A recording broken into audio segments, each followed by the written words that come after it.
மதத்தை தாண்டி ஆப்கான் இந்தியா உறவு வந்துட்டு ஜெயிச்சிருக்கு என்றே சொல்லலாங்க. இதை வந்துட்டு பாகிஸ்தான் வந்துட்டு டெஃபினட்டாக லேர்ன் பண்ணணும். மதமெல்லாம் ஒன்றுமே இல்லை, இந்த மதம் ஜாதி இதை வச்சுக்கிட்டு மூச்சு தொலைப்பாங்க பார்த்தீங்களா, அதெல்லாம் ஒன்றுமே இல்லைன்னு இந்த மேட்ச்சில் வந்துட்டு ப்ரூவ் பண்ணி காமிச்சிருக்காங்க.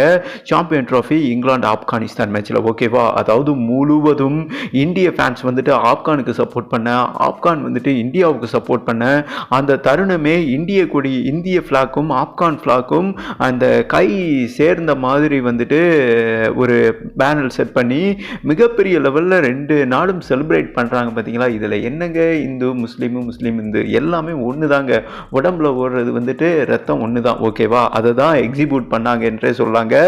அந்த கிரவுண்டில் உண்மையிலே வேற லெவல் கூஸ் பம். நம்ம ரோஹித் சர்மா மிகப்பெரிய லெவலில் சல்யூட் பண்ணியிருக்காருங்க.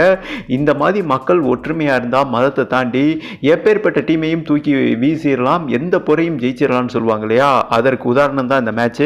ஆப்கான் தோக்க வேண்டிய சூழல்ல இருந்தது. 325 ரன் முதல் பேட் பண்ணி அடிச்சிருந்தாங்க, அதெல்லாம் ஓகே தான். அண்ட் இப்ராஹிம் சட்ரனா அவர் வந்துட்டு 177 ரன்னு தும்சம் பண்ணிட்டார் என்றே சொல்லாங்க. முக்கியமான மேட்ச் வால்பாசாவா 2 டீமுக்குமே விட்டு தோத்த டீமு வெளியேறிடணும். அதை புரிஞ்சு அறிஞ்சு அண்டர் ப்ரெஷர் கேமை சூப்பராக ஓவர் கம் பண்ணி அண்ட் ஆப்கான் பேட்டர்ஸ் வந்துட்டு பிரிச்சுட்டாங்க. 325 ரன் ஸ்கோர் செட் பண்ணாங்க. சரி, ஆப்கானே அடிக்கும்போது என்னடா இங்கிலாந்து அடிக்க மாட்டாங்களா, அசால்ட்ரா அப்படி தான் இறங்கினாங்க. ஆனால் வச்சாம்பார் ஆப்புங்கிற மாதிரி ஆப்கான் பவுலர் வந்துட்டு ஏறி மிதிச்சாலும் முக்கியமான நேரத்தில் முதுகெலும்பு மாதிரி அந்த கப்பல் சாயும் போது நங்கூரம் தடுத்து நிறுத்தும் பார்த்தீங்களா, ஜோ ரூட் வந்துட்டு பிரிச்சுட்டாப்புல வேற லெவல் அடி. அவர் நிற்கிற வரை எண்ட் ஆஃப் த கேம் வர 48வது ஓவர் வரை ஸ்டாண்ட் பண்ணாருங்க. ஜெயிச்சிருப்பாங்க. என்ன சொல்றது, 20 பந்தில் 25, 18 பந்தில் 10, அதுக்கப்புறம் 8 பந்தில் 11 இந்த மாதிரி சூழல் வந்துருச்சு ஓகேவா. இந்த மாதிரி சூழல்லையும் சூப்பராக ஓவர் கம் பண்ணி ஆப்கான் வந்துட்டு அண்டர் ப்ரெஷரை வேற லெவல் ஹேண்டில் பண்ணி என்னங்க சொல்கிறது செமிஃபைனலில் ஒரு காலை எடுத்து வச்சுருக்காங்க என்பது குறிப்பிடத்தக்கதுங்க. பாயிண்ட் டேபிள் வந்துட்டு இந்தியாவுக்கு சாதகமாக மாதிரி இருக்குது. அதெல்லாம் மேட்ரே கிடையாது, நான் அதை சொல்ல வரல, இருந்தாலும் சொல்லிடுறேங்க. ஆனால் ஆன் த கிரவுண்டில் நடந்த சம்பவம் தான். நான் ஒரு கிளிப்பிங் கூட தமிழில் கொடுத்துருப்பேன். அந்த பேனர் தாங்க மதத்தை தாண்டி வந்துட்டு இவங்க 2 பேரோட உறவு எந்த அளவுக்கு இருக்குது அதை பார்க்கும்போதே இதுதான் மனிதநேயம். இப்படி இருந்ததுன்னு வைங்களேன், அது வேற லெவலுங்க. எல்லாருமே சீரும் சிலைப்புமா செம்மையாக இருப்போம் என்பது குறிப்பிடத்தக்கது.